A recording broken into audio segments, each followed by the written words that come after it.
Oh, you damn right. Let's get you a modcast on a Tuesday. Remember, it's that special noon time for the modcast during the spring. Catch taking the administrative days on a Tuesday, and today Anwar's got stuff he's taking care of on a Tuesday. But don't worry, we still got a couple of mods with all kinds of information for you as we are closing in on 150 days till kick in Columbus. 151 today, which is also reminder of a good beverage. We'll get to specs later on. It is the Modcast. I'm Chad Hastings. We got Jason Sukamel. We got Alex Dunlap. And when's the last time that you put a 151 floater in something, Chad? It feels like that. I feel like it's been decades for me, brother. I'm not. That's been a while. That's been a while. But Alex, when I think of it, here's what I think of. I once got out of. We were getting out of a truck at a strip club, and a bottle of 151 hit the pavement. It was a BYOB.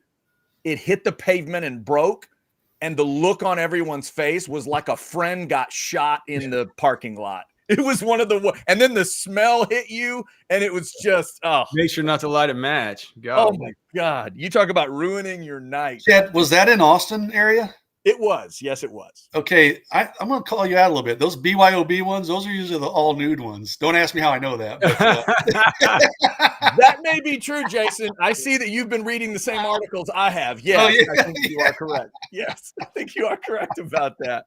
There's a reason. I'm probably more red than you are for admitting that. Right. I know that. There's a reason they were BYOB. But my man was very upset that his bottle had broken. We hope all your bottles are intact and on the shelves today as we get into a modcast. It's brought to you by Daily and Black. Love all our great partners here at Orange Bloods Live. Let's give Daily and Black a little love. There's the QR code. If you need a lawyer to be on your side, reach out to them, find out what they can do for you. And remember, it is Daily, D-A-L-Y, just like John Daly. Daily and Black, the sponsors of the modcast each and every week. All right, fellas, unfortunately, we're kind of getting into a little bit of bad news. It's not massive bad news, but it is certainly not news that Texas football fans wanted to hear. It's certainly not the kind of news Texas baseball fans got in the last day or so with the Max Ballou injury. Of him being out the rest of the year. That's interesting to see how they react to that. But on the football side, there was an injury update if you guys missed it, and it is the receiver room again, and it's Ryan Wingo. So let's start right there, guys, with now number one, Ryan Wingo. Jason, let me go to you here. We are hearing, obviously, that it is an injury, but maybe it's not super serious. Get everybody updated on it, and we'll talk about what it means. Yeah, this isn't like last year in fall camp when running backs were going down with injury and they're out for the year, right? Christian Clark, I almost said Jarrett Gibson, but Alex Baxter. Thank you, CJ Baxter. Who I saw, by the way, CJ Baxter this weekend while I was down on campus covering recruits. He walked by and, man, that guy looks like $1 million. So let's hope he can stay healthy. And so does Christian Clark. But yeah, it's not like that. Those were injuries right before the season. They were season-ending injuries. You know, we've got DeAndre Moore. I tell you what, I was down there covering recruiting, but I saw all these players walking in and out of the football offices. I saw DeAndre Moore. He was in good spirits. He was moving around just fine. So I don't think his is anything crazy to be too worried about. Ryan Wingo is the one that came up yesterday. You know, I talked to some people and I was told, Chad, hey, it's just a minor tweak of it, like a hamstring tweak, and nobody's worried about it. They're just playing it safe. I don't know if that's a direct quote, but pretty close. They're just playing it safe with him. I am under the impression if they really wanted to force the issue, probably Wingo would miss a few days and be able to come back, you know, towards the end of the week or the weekend.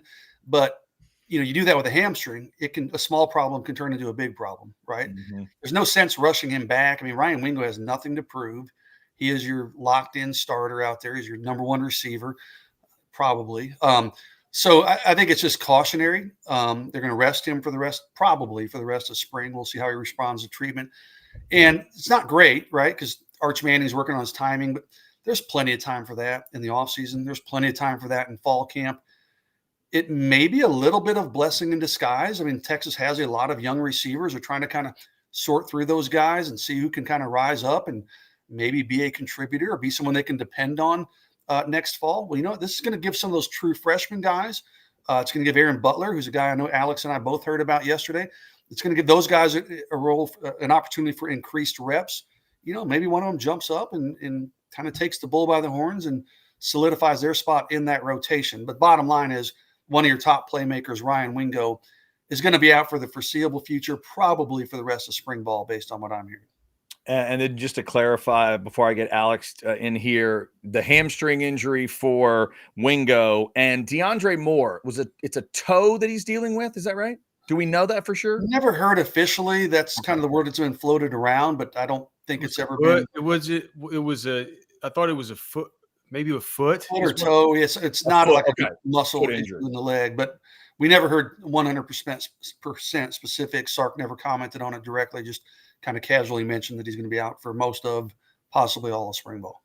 Gotcha. Okay, so with these two guys out for the rest of spring, Alex, give me your immediate reaction here in terms of wide receiver room. I mean, I'm looking up the receiving totals from last year. Wisner's back with 44 catches. Then it's Gibson and Niblett that each have 3, and we know Niblett's not even an offensive player anymore. So to Jason's point, a lot of young guys with opportunities here. What's the first thing that pops into your mind now about, that next time they go out there without Moore and now without Wingo? Well, I mean, I think first of all, I'm with you guys that, we've seen these soft tissue, like you shouldn't push a soft tissue injury in the springtime. Yeah. It's like, it would be idiotic. So I wouldn't expect to see him back unless they know that he's 100% good to go. We've seen that those problems can turn bad really quickly. And we've seen it. I'm just trying to think of like some good players that have had complete seasons or good portions of seasons just derail. Like you think about Julio Jones, whenever he gets caught on one of these soft injury sort of cycles where they try and push him back. And then all of a sudden, you have 3 weeks where Julio Jones is just out there as a complete decoy, and he plays, but it's, he's not playing up to his optimal level, but it's just good enough, just far enough above baseline to where you can push him out there and have him play, but he's nowhere near himself. Odell Beckham, it was just the soft tissue king, right? They would always, and Alex, correct me if I'm wrong. I'm a Bucks guy. Mike Evans. I feel like Mike Evans is one of those guys. Mike Evans is, dude. Right? Talk about that's the dude. It's these these NFC South wide receivers from a half decade ago, where Michael Thomas fell into that category too with the Saints. But yeah, it was Evans. It was Evans. It was for a while Kelvin Benjamin with the Panthers that you would have this issue with. You're right. Yep. And Julio, but also it's these guys. They're I forgot who says this, but one of these really good wide receivers coaches said these super elite wide receivers you'd love to have them to play with because they're like the high end sports cars, but like a high end sports car. So one little weird thing goes wrong with some part of the, some connection to the differential. And it's like, you got to have it in the shop for a couple of weeks just to make sure everything is just, firing just right. Yeah. Because, you went on the margins with these players. And so just get Wingo out. Like, you can afford to do it in the spring. By the way, real quick, before we get off of, since we were naming NFL guys, Paul did throw us a weird $4.99 super chat. Jason, congrats on your soon-to-be new Steelers quarterback. Jason, how we doing up there with the idea of who in black and yellow? Hey, at this point, I'll take it, man. I'm getting desperate times. It's either him or Mason Rudolph, right? Aaron Rodgers or Mason Rudolph. So desperate times call for desperate measures, Chad. He's out there throwing around with DK Metcalf. With Metcalf, down in Cali, I think they were.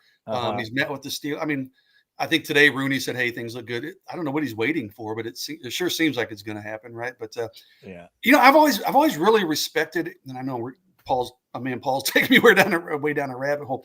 I've always really liked watching Aaron Rodgers play.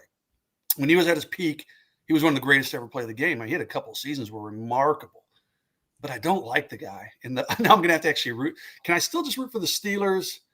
Maybe the pass catchers, but not the pass thrower. I don't know, man. Hey, it's a weird thing. Paul, thank you for that super chat. It is a weird thing, Jason. Again, like I mentioned, I'm a Cowboys guy, but also a Bucks guy. Getting to the point where I could say I like Baker Mayfield, it took a little while. Yeah. Like it took time where I'm like, okay, that guy as a guy, I'm not really a big fan of. And I've never been a fan of his team until now. So what do I do? So yeah, it's going to be weird. But I do know this: there's no way the Steelers brought DK Metcalf to Pittsburgh to catch balls from Mason Rudolph. Yeah. There's no way that's the plan. So it's got to be Rodgers, or there's something else. I'm telling you, they're going to take Rodgers. And they'll probably draft Jackson Dart at 21 too. Well, that would be ideal, Alex. I'd love that. But I could also see him like taking serious. I mean, Quinn Ewers, Steelers, I mean, what I've read is they like Quinn Ewers. You take him in the second, maybe third round. You let him kind of learn under Aaron Rodgers for a year, then see where I'd love Jackson Dart. Yeah, but I mean, it wouldn't shock me if Quinn Ewers winds up in that equation either. Or if they don't draft a quarterback, we know that I've also heard Milroe's name's been kind of circulating lately for the Oh, you don't want that. I think gosh, I don't think you want that. Maybe you do. The other one is that Kirk Cousins has the no trade clause, and they're not gonna he's not going to allow himself to be traded until after the first round of the NFL draft because he don't want to get Penixed again.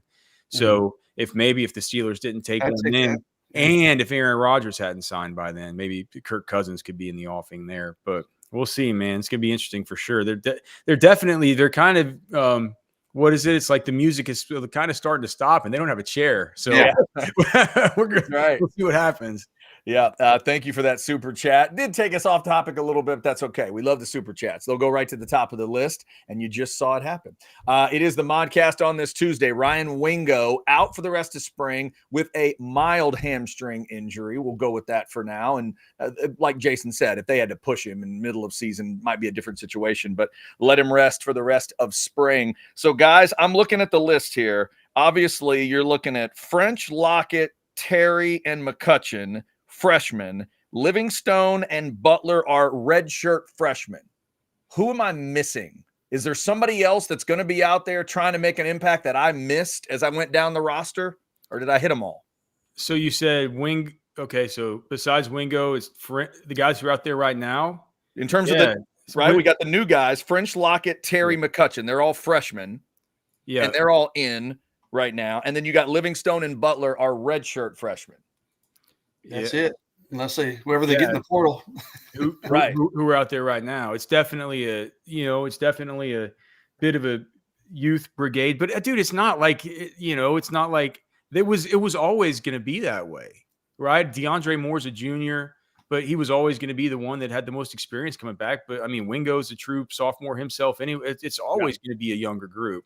That's true. It was like we're just going to have to see. I think that, like Jason was saying, mixed blessing, I guess, because the fact of the matter is, it's like, all right, ultimately, do you want Wingo, who probably is going to be the number one wide receiver for this team, to have a full spring with Arch Manning? But yeah, of course you do.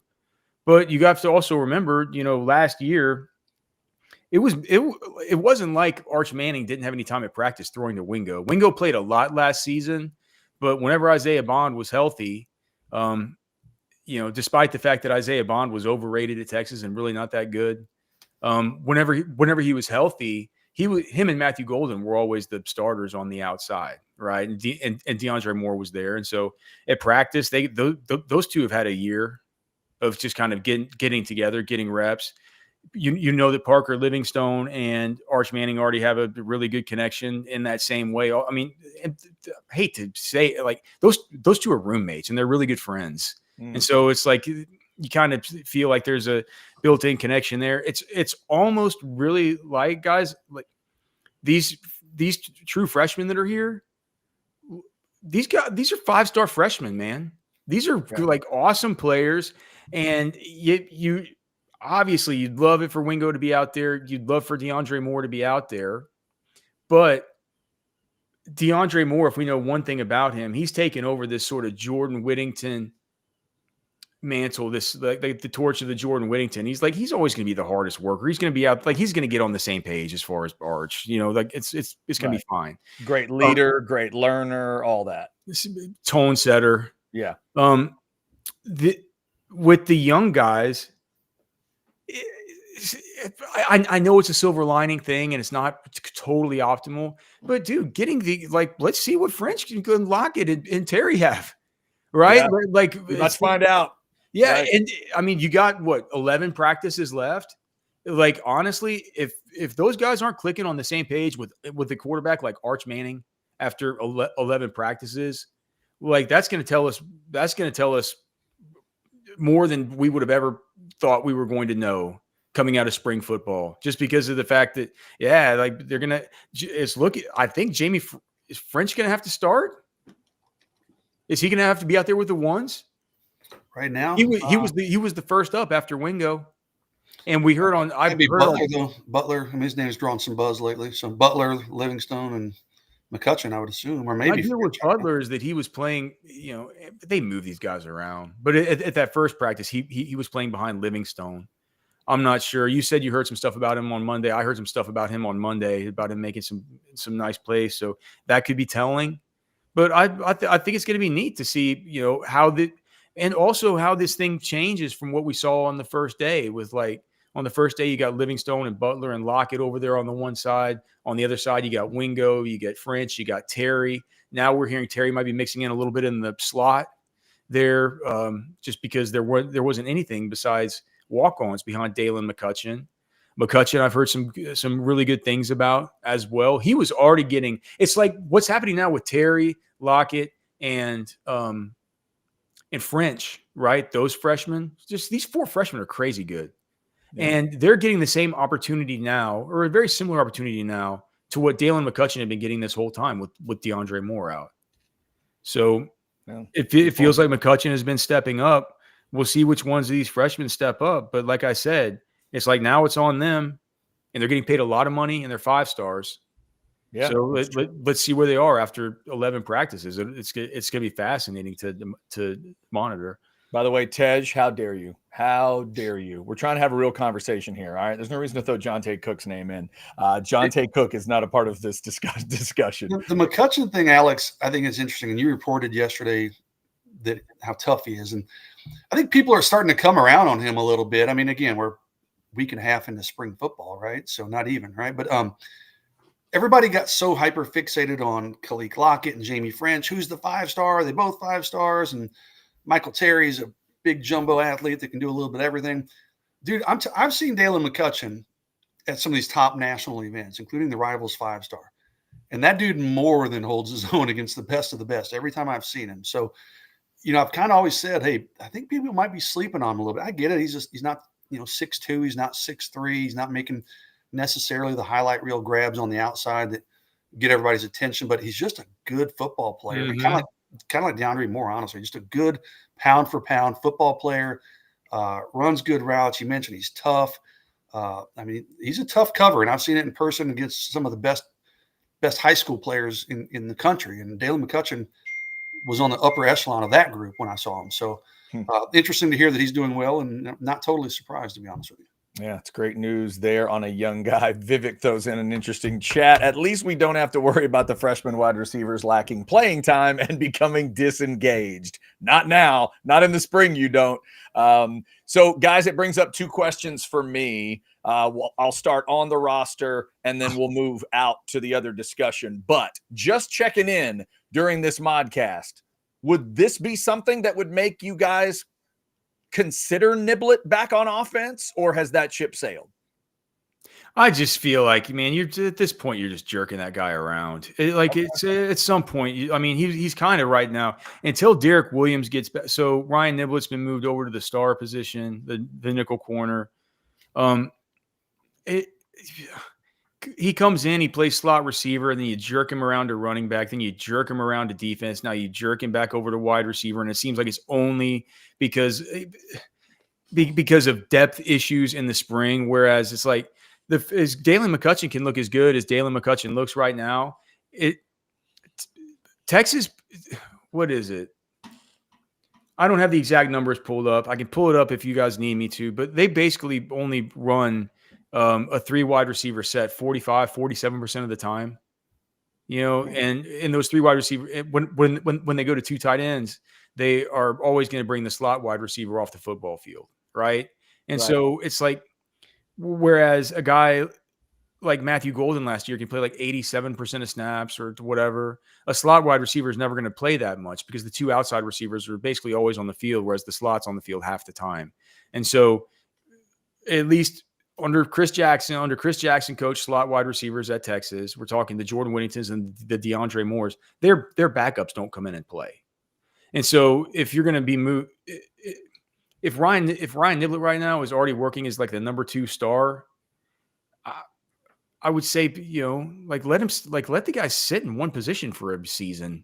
I mean, that's what I would say. If you like him enough to move him over there, do that, because I think it's unlikely that he would get any work outside of, gadgety stuff that's very similar to what he got last year. And you know what? Maybe that kind of Keelan Robinson role could be something that was better for him. Maybe that could be something where he finds more utility, because the fact of the matter is once Derek Williams comes back, I would envision Derek Williams and Michael Taft playing those 2 safeties and Jelani McDonald bumping down to that star. I think that gives you a better 5 on the back end than having Wardell Mack start at the star. And so if that's the case, what does that make? It makes Jelani McDonald your starting star, Wardell Mack your second, Niblett your third. So Niblett's already buried there again. I don't know. That's an interesting. It's like the dynamics of moving him right now might make sense, but I honestly think if you're going to move him, you would move him and stick with it and say, dude, you're going to be like you're going to be the same. You're going to be our Keelan Robinson. You're going to be that kind of guy. Yeah, because obviously if you jump, because my next thought was going to be the portal, and if you jump into the portal and grab a couple guys, he could get buried that way too. You should listen. The move to begin with was curious a little bit in terms of wide receiver depth. So they knew, they didn't know, they knew Moore was out, but they didn't know obviously Wingo was out, which doesn't really affect Niblett. But the fact that they moved him in the first place with such limited depth at that slot spot, I don't know, just kind of tells me the writing's on the wall there. I don't think moving him back to offense is the answer. I don't think that changes much. Thank you guys for jumping in the Spec chat. That guy Sawyer Gorham Welch, Jason, and they moved him from offensive line to defensive line every single season. Yeah. It's just it throws these guys off, dude. Like you can't you got to let him stay somewhere. I don't know. If I were him, the only way I would move back is I'm like, dude, I want to be like a Silas Bolden, Keelan Robinson, running back / wide receiver, and use me on, guarantee me that I can get 10, 15% of snaps. And in the return game. Throw some return game action too. Yeah, who knows? Maybe if he can get you a little spark in a couple practices and show you he wants to do it, maybe that's something to look at. Something to keep an eye on. If you guys want to throw a super chat in, we'll get right to it. Also, we'll get into the portal discussion here and what this means. Does it mean anything additional in a portal discussion? We will jump into that. Also, let's thank our great partners here at Orange Bloods Live, and I'll start here with Hayes City Store. That's right. Hayes City Store out in Driftwood. If you haven't been out there in a while, man, this great spring weather always makes me think of Hayes City Store. Great food, great drink. Here's that picture I've shown you from the last time I was out there checking out a concert. That's LC Rocks over there on that stage on the right. That big, beautiful tree they've got out there. The trees are awesome. They got them lit up here at night, daytime, nighttime, anytime. They're always ready for a good time at Hayes City Store. The food's incredible. I always say start with the home run dip. If you love a good chip and dip, it's one of the best I've ever had. The burgers are legendary. Those 3 different kinds of pork chops that I always talk about, they're unbelievable. Start with the grilled one. You won't be disappointed. It is one of the best pork chops I've ever had. Burgers, pizza, the drinks are amazing. Check them out. Hayes City Store out in Driftwood. Tell them that you heard about it on Orange Bloods Live. And there's that QR code again if you want to go ahead and give them a shout out at Hayes City. So saw a guy in that crowd wearing a nice looking poncho shirt. Is that right? There you go. See? I got an eye for those ponchos. That's it. It's a good shirt. Good shirt. He knows. All right. So, guys, in terms of the portal, we know the portal window is about to open. We're sitting here on April 1st. So, 2 weeks away from it opening, and then it rolls for 10 days? Yeah, 10-day window? 9 or 10 days. 9 or 10 day. Yeah, the 15th to 25th, somewhere in that range. So we know it's coming. Does this kind of an injury, Jason, I'll start with you. Does this kind of an injury change the attack plan in the portal? I mean, would it make you think to go 2 guys instead of 1 or 3 guys instead of 2, or do you think it would just stay the same? I don't know the answer to that, to be honest with you. I know what I do know is that they were saying behind the scenes to people on the team and around the team, they're definitely going to take one. Okay, this is before the Wingo news. Does that elevate it to 2? Possibly. I mean, and some of that, Chad, depends on who's available, right? You're not going to force it if you don't think the guy can help you. But if there are 2 really talented players out there, maybe one potential starter and one kind of veteran depth piece, I think they probably would go 2. I mean, if they were already guaranteeing, all but guaranteeing that they were going to take one, and people on the team knew that, people in the receiver room knew that. So if they're already going to do one, we've talked about it, there's just not a lot of returning experience, and that includes Ryan Wingo.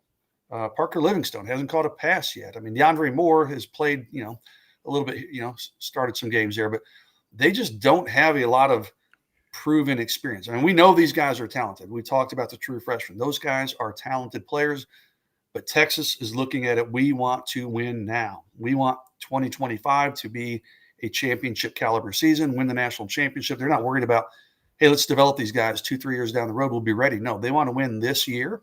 So I think they'll definitely take 1. I think 2 is a very strong probability depending on who's in the portal. That's my question. Maybe I'm misreading it, man. And we'll know in about 9 days, but or rather 2 weeks, rather. What's the talent level going to be like in the spring portal window? I don't know. Yeah, it's like that's the thing, Jason. It's like it just seems to me like you're going to go get veteran experience just for veteran experience. Like you get the wide receiver version of a Velton Gardner. Yeah. Like what does that? What does that do? What kind? I don't think an Eric Singleton or a Zachariah Branch is going to walk through that door. So I don't either. That's what I don't. My only retort to that, guys, is day 1 of the basketball window, over 750 guys got in.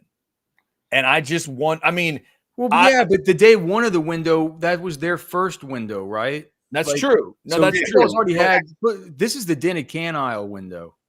Exactly. That's how, unless Alex, I don't want to use the word tampering, and I'm not saying Texas specifically, but across the board, if some of these big time power programs like, hey, I really need a wide receiver, I really need a running back. Hey, maybe there's some discussions with, agents or whatever before the portal window opens.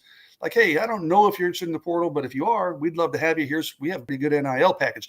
But I'm with Alex. Like, that's a good analogy, the dented can aisle. I mean, because these are the guys, in my opinion, that are going to enter the portal in April, are the guys that have just finished their spring season, and they probably didn't contribute a lot. So, they see the writing on the wall at their current place. Like, hey, I'm going to go somewhere else. Maybe I can find some playing time. Maybe I step down a little bit. But are guys going to be looking to make a big jump up to a place like Texas? I think most of those guys happened in that December window. But again, hey, we'll know. I don't know the answer to that.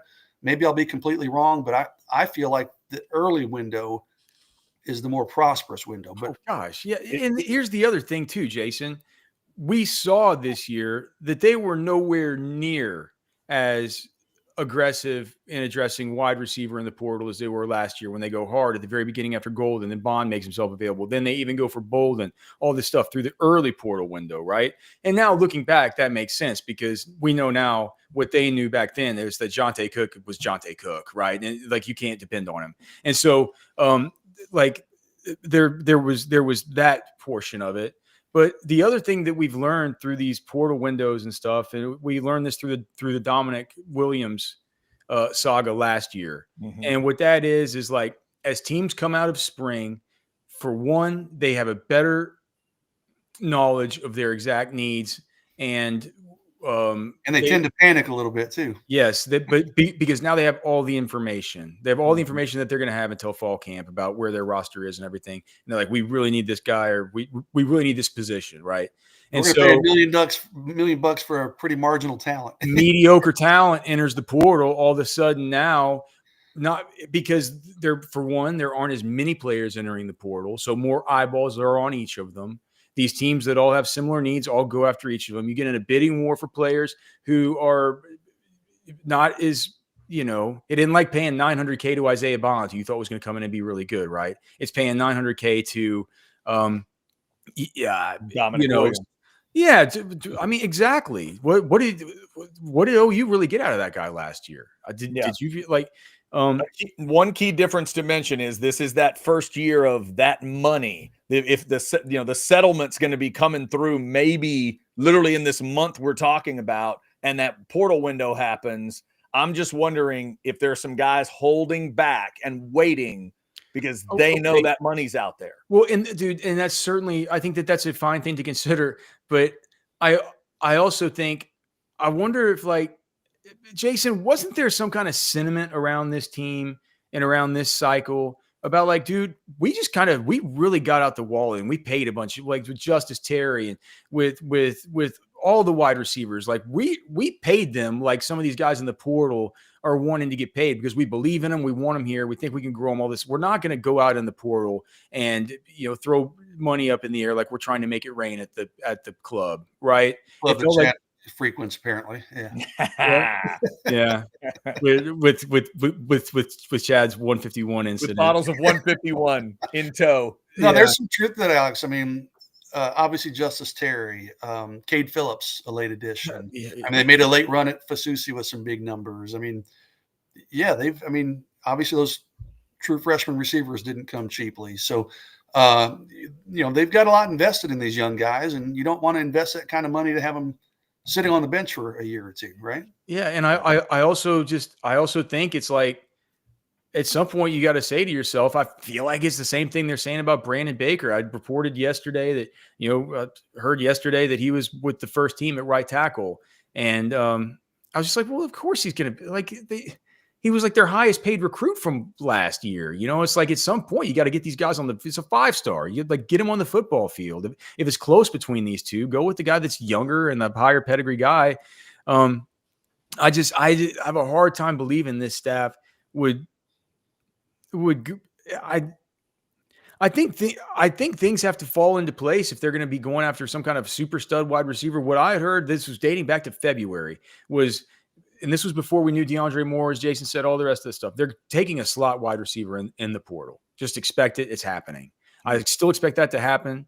But I kind of think it's going to be primary depth. And look, 2 weeks from now, they bring in, Ryan Williams enters the portal and they bring him in, and you know what I mean, pay him $2 million, and I look like a complete idiot. But you'll be happy to feel that way if it's that guy. Oh yeah, I think that the views on our shows would go up to make us all super happy. But I don't foresee everything coming together to where they're going to be able to pull off some kind of caper where they're going to pay some $1 million wide receiver that they believe is actually worth $1 million in this second spring portal window. Does Stanford have any badass receivers? They do have the Stanford edge rusher visiting today. Texas does. Yeah. Because with the coaching change there, they can enter the portal. But to me, even that's interesting. I mean, like, okay, if you bring in an edge rusher, who are you taking snaps away from? No, it's probably I'm gonna watch him. I'm going to watch him a little bit more today. The edge rusher from Stanford, David Bailey. I was able to get, Cody just sent me the link. I was trying to find the all 22. We found some Stanford all 22. So I'll be watching that today. I think we have the Notre Dame game at least. So I'm going to watch him back and kind of see what I think about him. But I would think that it's probably I'd say it's probably a hedge about what's going on over there at that strong side defensive end behind Ethan Burke, I would guess. Because, behind him, again, you got Lance Jackson, you got Justice Terry. You're going to want them to play. But, Colton Vosick has had a hard time staying healthy, man. That's just some experience depth, maybe, if you need it. Yeah, it is. It is what it is. The type who wants to come in as a depth piece, though. I mean, he was a starter, productive starter at Stanford. So, it's a good point. By the way, just to address a quick chat I saw earlier, just to calm Guy down, reminds me of the running back room this time last year. No, Guy. It shouldn't remind you of that. Jason pointed out the contrast earlier. When those guys were getting hurt, it was done. Yeah. It was out for the year immediately for both of them. Like, that's not what this is. It's not what this is. So calm down, take a breath, find some 151. You're good. You're good. I mean, it's a very different thing. Both are temporary miss spring type of injuries, not miss all of it. So just to clarify there on Wingo and DeAndre Moore. I know it can feel like that sometimes, but it's very, very different. Also, let's see. Somebody threw in this chat. I think Tej is thinking what a lot of people might be. Arch will make the new wide receiving core look like veterans. Book it. Arch is way more experienced. And think about the experience level of Arch Manning when you compare it to these guys, right? 3 full years and some starts. And he can tell them stories, guys, of throwing to all kinds of receivers and tight ends and talent and, starting SEC games and all that good stuff. And then, Alex, you pointed out that and I guess I didn't realize, he and Livingstone are roommates. Is that right? Yeah, man. So he's teaching them all. Dude, I mean, here's the thing. It's like I know I always sound like such a Livingstone apologist on here, but it's turning out to be smart. He looks. I mean, he kind of looks like he looks like a veteran receiver from just like the little that we've seen and from what we're hearing. So I think these guys are going to come along fine, man. I catch him in his 10 thoughts from the weekend. Colin was super worried about this, and I think he's even more worried now based on the post he made earlier today on the Orange Bloods message board saying what are the starting wide receivers for this spring? And I mean, I get it. It's like, it's going to look different, but I guess you'll just have to excuse me if I'm not worried about the fact that it's like on one side, you got one guy that's coming into his own, that's super fast and like legit, one of the, whether people believe it or not, like whenever they do the GPS testing on these guys, Parker Livingstone consistently tests as one of the third or fourth fastest guy as far as miles per hour. So I don't think it takes any football knowledge or any good evaluation ability or anything to walk out there and see how fast Aaron Butler is.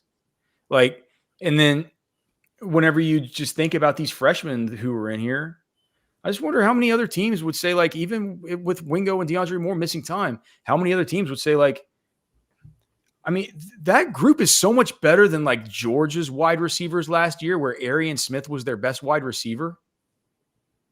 You know what I mean? It's like you can still win. You know what I mean? So I think if it, I look at it as this is not the best, but to me, it's exciting. And I think that the guy's right about how Arch feels like a quarterback that is a talent elevator and a tide that lifts all boats and a force multiplier kind of beyond his years and beyond his experience. And so I'm not sure he's going to make them all look like savvy vets. And I'm pretty sure that the cream will rise to the top and we'll kind of see who takes the most advantage of this time. But look, they're getting the opportunity right now. And, by the way, Pete wants a little roommate magic. Manning to Livingstone will be the next McCoy Shipley. I was waiting for a McCoy Shipley reference. There it is. Well done, Pete. Well done. Yeah. Could be. It very well could be.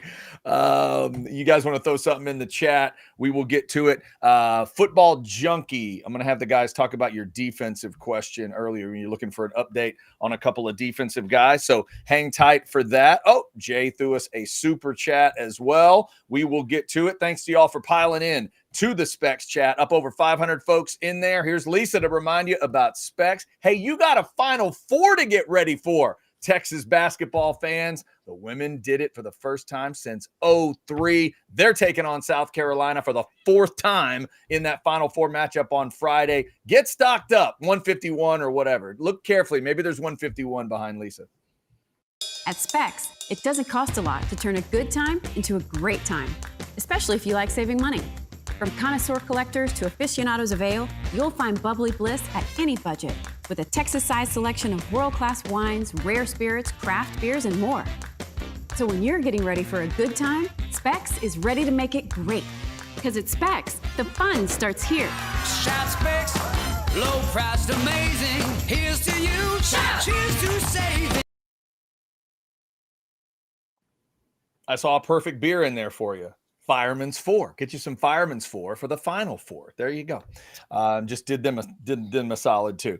Jay's super chat looks like this. Thank you, Jay, for that $5.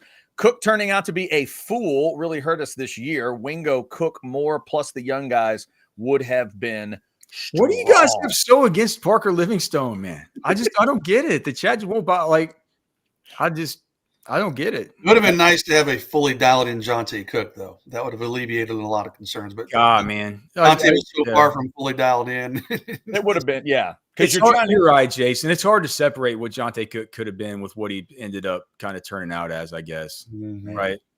Yeah. It still makes me sad, dude, that I don't know what he's doing now. I don't even know if he's enrolled anywhere, where he's enrolled. But just to go that far off the rails, it's so quickly. It's just hate to see it.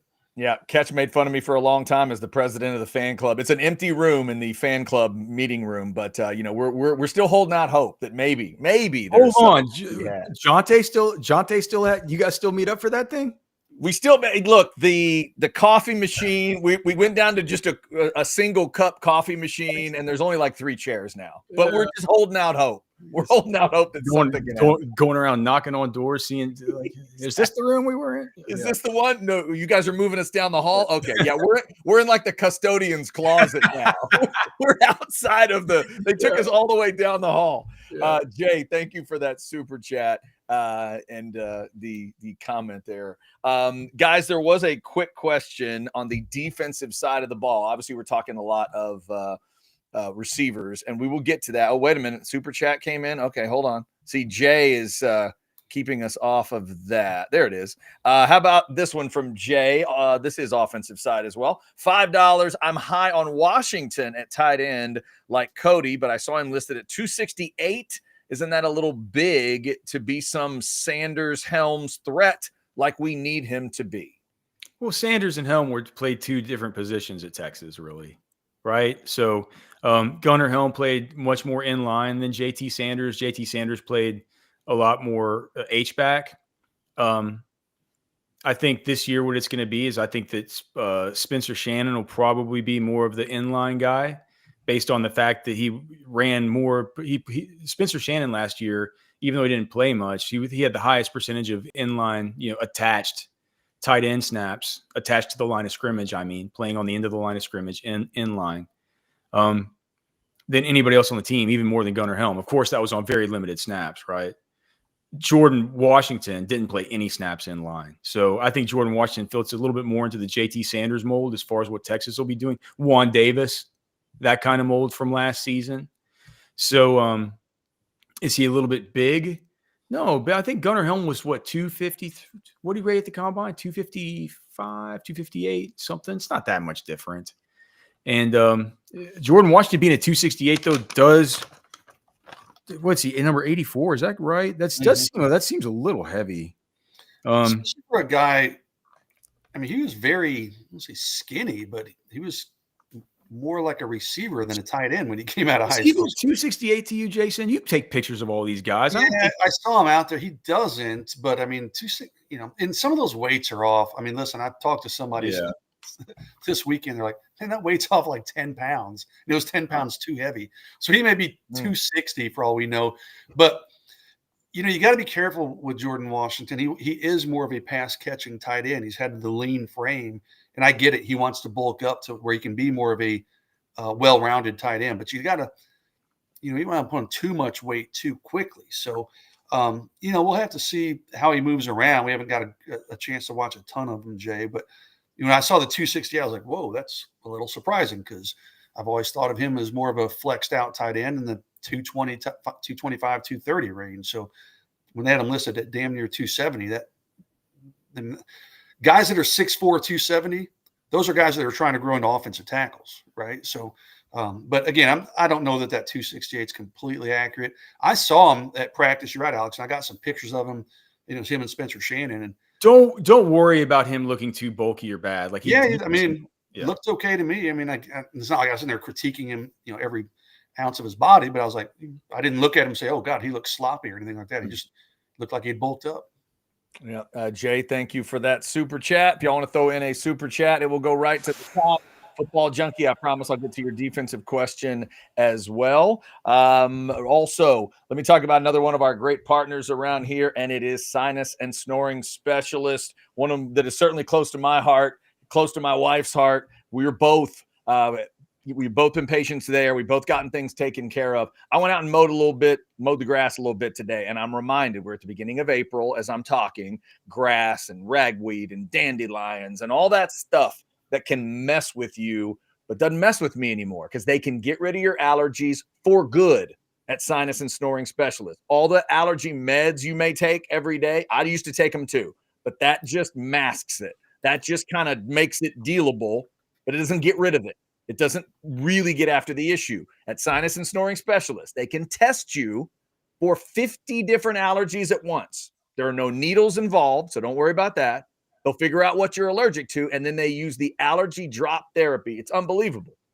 They knew what I was allergic to. They put that in the drops. They knew the ragweed and the local molds and, different things in my area that would bother me. So they put that in the drops. I told them about some other things that would mess with me that maybe even didn't show up on the testing. They put those in the drops. Over a 3-year period, my body developed the defenses, and I'm done with the allergies. I don't worry about it. I don't take the medicine that I would take every day. And after that 3-year period, I didn't even need the drops. It's a fantastic process. Check it out. Ask all those questions about the allergy stuff, snoring, sleep apnea, and everything. Sinus and Snoring Specialist. They can help you do it for yourself this spring. 601-0303 or sinussnoringent.com. Feel clear, rested, and healthy with Sinus and Snoring Specialist. All right. We are talking mainly the offensive side of the ball today with this injury. Again, minor injury to Ryan Wingo, the hamstring that's got him out the rest of spring. So Moore and Wingo will be out the rest of spring. We did have one defensive question earlier, guys, about a couple of young studs. So I wanted to get your reaction if you're hearing anything. Football Junkie wants to know any Justice Terry or Bo Barnes updates. Either of you guys here? I'll jump in real quick. Honestly, I have not heard a ton on Justice Terry yet. Maybe Alex has. Bo Barnes, I've heard is looking good. He's getting acclimated pretty well. He's a guy that he's talking about guys who people say, oh, he's bulked up. Like, what is Barnes listed? Let me see. Sorry. It's like 240 something. Yeah, almost 250. And that's not accurate. I saw him this weekend. I'm just telling you that's not accurate. 246 is what he's listed officially. He's probably, I can say this with confidence, under 240. So like 237, 238. So again, don't. Still looks big. Like that's it's like Ant Hill size almost. And I see the chat, someone saying, oh, people talked about Jordan Washington. No, he's actually listed on the roster at 248, guys, or 268, excuse me.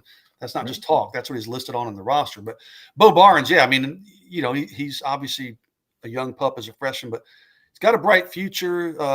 Feels like, people close to him feel like he's coming along just right on pace. But, he's got some guys in front of him. He's going to have to be patient. But what I'm hearing is he's doing well and pretty comfortable with where he's at, a week and a half into spring practice. And Justice Terry, he was battling a little bit of something to start camp. I think that's maybe why we haven't heard as much about him. I think they're kind of getting him up to speed. So we'll see. I don't know the exact nature of it, but I did notice as I was walking into camp that first day when I got my first look at him, I'm not like I said, I don't know. We're only there for 15, 20 minutes or whatever, but and like I never even saw him that day. He could have been going to the bathroom or something, or he could have been going with the trainers. I don't know, but I didn't see much of him that day. Haven't heard much of anything, much like Jason. So maybe that'll be one thing. If I get a chance to text with anybody about this next practice, I'll ask about that.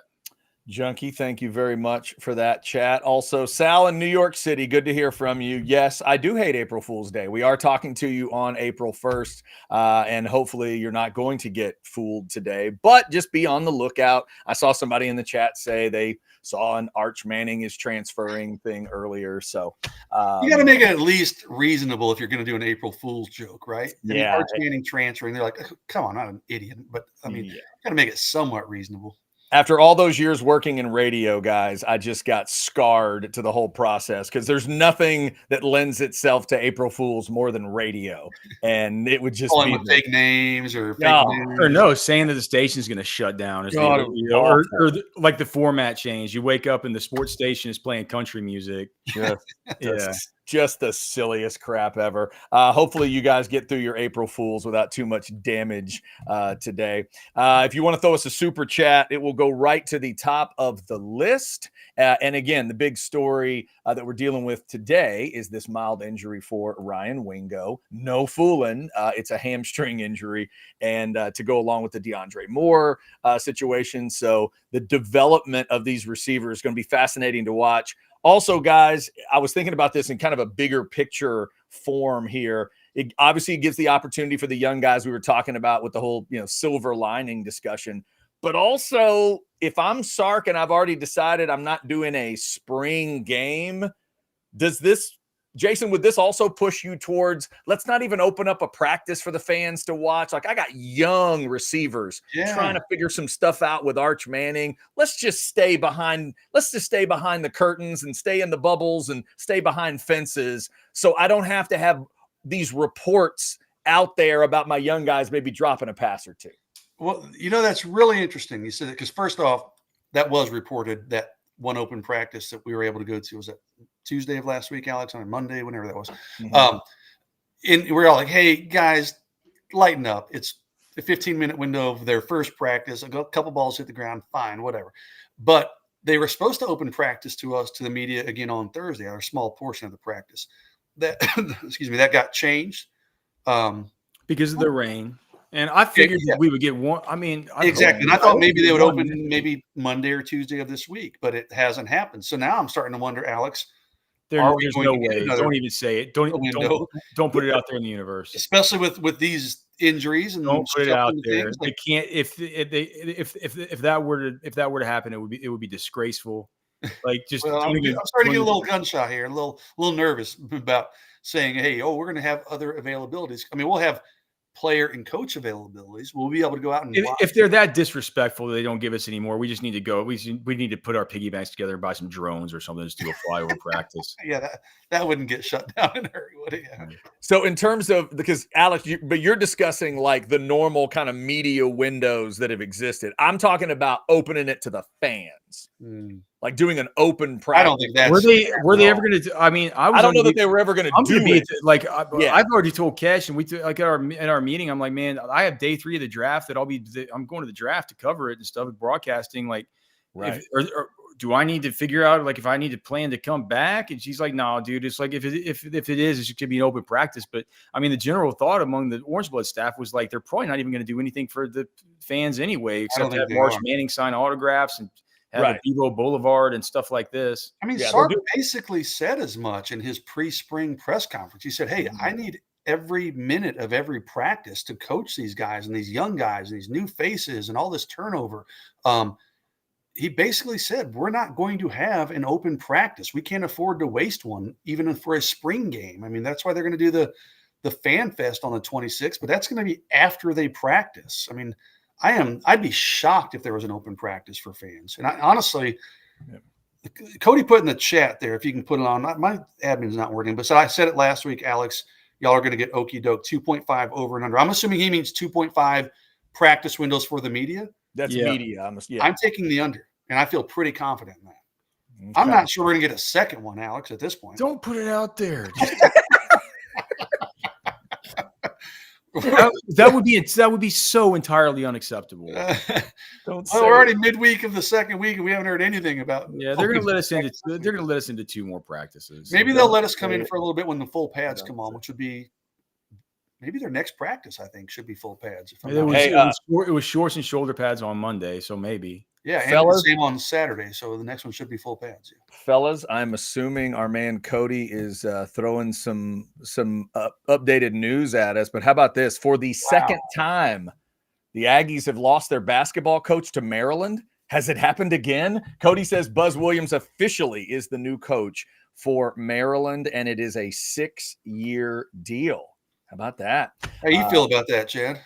Well, I mean, by definition, I kind of feel like I did the last time, which is I get it. I get why the head coach at A&M would want to go to Maryland because it is a bigger basketball program, historically and that kind of thing. Yeah, I mean, a little bummed. I don't know that Buzz had been exactly what I thought he was going to be. as a basketball coach, but I like him. Thought it was kind of a fit. I thought it sort of made sense. The energy and the rough voice and, whatever, and everybody, the vest look and all that stuff. I thought he was a pretty damn good basketball coach. So I'm sorry to lose him. And now let's see who A&M can get.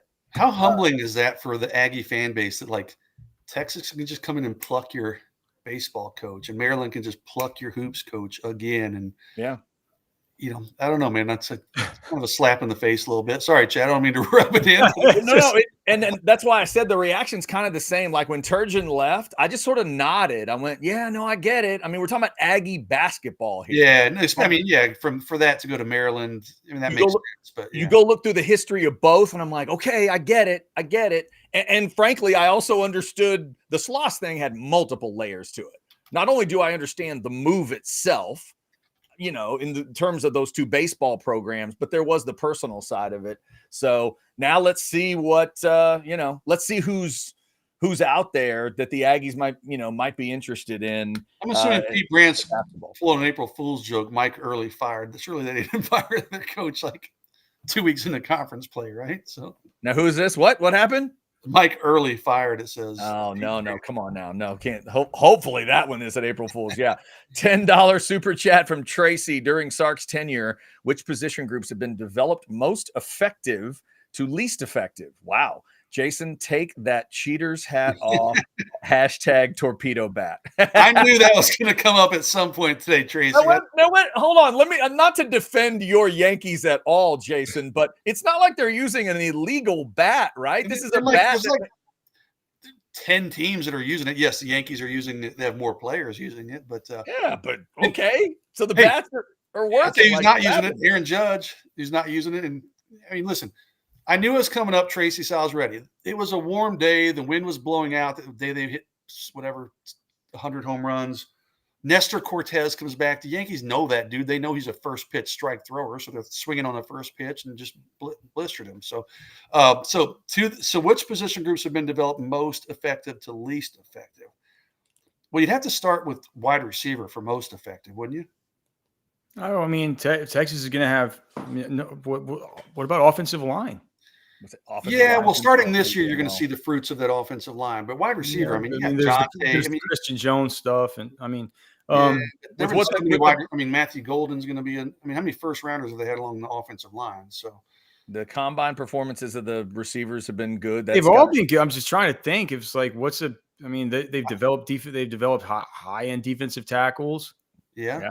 I guess Colin Simmons is going to be the first. Colin Simmons and I guess Baron Sorrell, I guess, are the edge guys. They've been.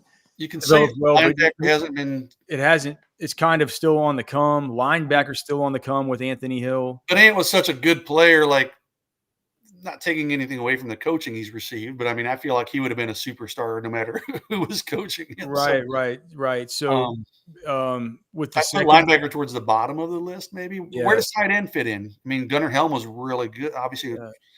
JT Sanders, kind of similar to Ant Hill, is just great. He's going to be a good player regardless. But tight end has been good. Quarterback has been good. Running back's been really, really good. Yeah, definitely put some special team stuff at the bottom. That has not been, there hasn't been a lot of that. Kicker and punter has been horrible. Yeah, that's not been good. And even the kick and punt return stuff, because they can't take any credit for Dicker. No. That's right. Yes. There you go. Yeah, exactly. And really, how much credit can they take for Bijan? And can they take Roshan you can. Jonathan Brooks you can. So yeah. I guess you can take some credit for Bijan. What about the secondary? Like, who am I leaving out on the secondary? Like, I mean, you're talking about a Thorpe Award winner last year. Thorpe Award winner. Yeah. It's like that kind of for this year's draft. Right. Yeah, but I'm trying to think previous drafts. Have they had many? You get guys drafted like Brooks and Watts.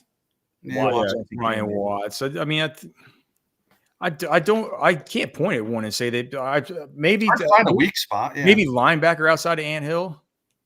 Yeah, that might be linebacker outside of Ant Hill. Overall, that's probably a good point. Yeah, that was going to be maybe a little more towards the bottom. Tracy, thank you for that super chat, making the guys think. Yeah, we actually had to work for that one, Tracy. Tracy, dude, look at that. That's fantastic work. All right. So we got that taken care of. Apparently the Aggies need a new basketball coach as of today. Apparently that's going down. If it's not What about Rodney Terry? I heard he has some free time. Jeez. See, that's always where you know, right? When you have the rivalry discussion and you just got rid of a coach that you're glad you got rid of, and you're thinking, hey, I know a guy. I can get you his number if you're interested. Yeah. Cody made a good point in the chat. I've forgotten that Jalen Ford was like a 4th round pick to the Saints. He's still on the roster. I haven't really paid attention to him in the NFL. He's still. Yeah, well, he was hurt. He was hurt as a rookie. Yeah. All right. So, fellas, anything else on this developing wide receiver room for Texas that we need to hit today? I think we covered kind of all angles of it. Anything else that either of you wanted to mention? No, I'm just curious to see which of the young, maybe the true freshmen, step up. I had personally heard maybe Jimmy French was maybe a little bit ahead of the other freshman outside receivers, but they're all immensely talented. And someone did mention Kalik Locke to me this weekend when I was talking about practice on Saturday. Someone else said, "Oh, Kalik and Jamie French both look good." So, we'll see. I'll be curious to hear which of these true freshman outside receivers can maybe create a buzz over the next few weeks. Yeah, I'd just say, just don't freak out, man. Be excited. It's exciting. You get to see you get to play with your new 5-star toys a whole lot more. Yeah. And also whatever the biases that are in their brains, Alex, about Parker Livingstone, you need to maybe get rid of those, right? Yeah, get them out, man. Just open. I'm not even going to get into that, but yeah, I mean, dude, anybody who hasn't paid attention, Parker played like 1.5 games his senior year. His first game, he had something like almost 400 yards receiving. Dude, I mean, this guy he's a freak, dude. Yeah, and then he gets hurt and people kind of out of sight, out of mind, and like falls down the recruiting rankings. And there's just other BS that, stigmas. I'm just whatever. I'm not even, you guys know where I'm going. They're like, Parker Livingstone is a big guy who can run. He's going to work his ass off. He's going to keep his nose down and just work. We've been hearing buzz about him 2 weeks ago. I put in our very first truth and lies thing. I'm like, hey, don't be surprised if Parker Livingstone's a starting receiver. He's running past guys, making plays. And 2 weeks into spring camp, we're seeing it come to fruition. And Alex, you're not surprised. I'm not terribly surprised. I don't know why everybody is surprised. You haven't been paying attention I get it. Parker missed his senior year. He's kind of been out of the spotlight a little bit, but you haven't paid attention to what this dude's capable of if you're surprised by how well he's doing this spring. Yeah. Remind me, what high school do you go to? Lovejoy. Yeah. Lucas Lovejoy. That's right. Okay. Gotcha. And what's the other big name out of there? Dalen McCutchen's from Lovejoy also. McCutchen. Okay. Gotcha. There you go. That's a fun combo to deal with on the high school level. Jeez. That's good luck covering that. Well, McCutchen transferred in. I don't think, no, wait. Yeah, I guess they did play together for one. They did play together? Okay. Yeah, I'm thinking Todd Dodge came in. Yeah, I'm getting my wires crossed a little bit. Yeah. So. Real quick, guys, before we wrap up, somebody gave the women's basketball team some love earlier, rightly so. They are into the Final Four. Let me hit you guys with a couple quick buy or sells. Real simple. Texas women will beat South Carolina on Friday. Jason, buy or sell? I'm going to sell, Chad. I nailed all 4 of my Final Four picks in my women's bracket. I've got South Carolina and Connecticut playing for the championship. So I'll be rooting for them, of course. I don't mind saying it. I'll be rooting for them, but I just think South Carolina is too experienced, a little too tough. I just think South Carolina might prevail on that one. It's been a tough matchup. Alex, what do you think? I mean, they did beat him once, right? They did. They did beat him in Austin. I mean, dude, I think that and Oldacre, I think she's been actually making more shots lately, right, than she was at first in the season when they first played. Definitely was last night. Yeah. So what a great play that was for her. My God, for a 6'6" post to do what she did, that was an amazing play. Well, it used to be. I mean, the way it was is like you wanted to, like, and people don't care about my basketball. Like, I don't like, but I would just think from watching it as a fan that, like, before, it's like she's got to basically be touching the rim or laying the ball up to be able to sink one. And that was how it was in the South Carolina game. She made such an impact in that game when she came in the second half, just because of all the rebounds and stuff. I think if she's added that in, that's like, I don't know, man. I think if I were them, I'd put her in earlier in the game instead of number 17 or whatever her name is, but that could be completely wrong. Vic knows what he's doing. Like, no, man, I'm picking the Texas women, dude. Team of Destiny. They're awesome. There you go. There you yeah. go.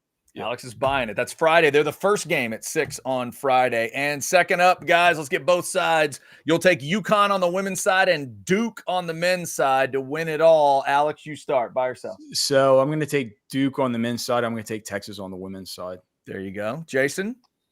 Yeah, I've got South Carolina winning on the women's. Okay. The Duke, I'm such a brain fart. Who's the Final Four matchups on the men's side? It's Florida and Florida and Auburn play each other, and then Duke and Duke plays Houston. Houston. Well, that Duke team's playing really, really well, but I'll take the field on that one too. So I'm not taking either of those teams to win it all. There you go. By the way, interesting stat I saw, guys. Look at me asking Alex for basketball stuff. Look at that. He had the There you answer. go. Yeah. Hey, here's a message for not only UCLA, but for Texas and South Carolina on the women's side. Get UConn in the Final Four because you're probably not getting them in the championship game. Gino is 12-11 in the Final Four, but if he gets to the championship game, he's 11-1. God. Only South Carolina has beaten him in the title game. It's a crazy, and this is his 24th Final Four. Wow. Just He was untouchable there for a long time. He's still it's awfully damn good, but for a while there, he was unbeatable. Yeah. The other one that blew my mind, they've beaten 16 number 1 seeds in the tournament, all-time record. 16 1 seeds that he's beaten. And that is the second game with UConn and UCLA. That's going to be fun. Paige Becker's going up against Betts. And then, of course, Texas and South Carolina, matchup number 4. And I don't think UCLA and UConn have even played this year. When are all these games? Friday evening for the women's Final Four, 6 and 8:30, and then men's Final Four Saturday, women's final Sunday, men's final Monday. Got it. They got a good. I like that order. I like the order of that, and both tournaments have been really good. We got 7 number 1 seeds into the Final Four. Only UConn on the women's side broke that up from being all 8 number 1 seeds. Crazy stuff. And USC might have got there if they didn't have the injury. Let's be honest. Oh, I say that. Yeah. I'm not taking anything away from UConn. UConn is playing some really good basketball. That was heartbreaking watching last night because if Juju'd been healthy, what a night that would have been. The Texas game followed by that would have been just awesome. So definitely enjoy that basketball this week. Congrats to the Texas women. It was cool to see Jody Conrad there enjoying it last night. That was the last time, 03. I hadn't even gotten married yet. The last time the Texas women were in the Final Four. Crazy stuff. And now they are back. All right. Thank you guys for jumping in. Remember, Football with Friends. It's not only fun as hell. It stars one of these 3 people. That's right. It's Alex and Cody with Football with Friends, 6 o'clock. Old Fashioned is tomorrow morning at 9 with Anwar. And then Jason and I will have the recruiting hour tomorrow at 10. Updates all over the place after the visits this weekend. You know I'm going to have to ask about that good news on Booby Feaster. Oh, please. We'll get that update tomorrow. But there were other big names in town. Jason will get you all those updates. And if you want a little taste of that, you can check out Old Fashioned from today. He and Anwar got into some recruiting talk as well. Thank y'all for liking, subscribing, getting the notifications. Remember, if you didn't like on the way in, go ahead and like it on the way out. Thank you guys for your support. We will talk to you next week on the Modcast, noon on Tuesday. Until then, this is Orange Bloods Live. Y'all take care.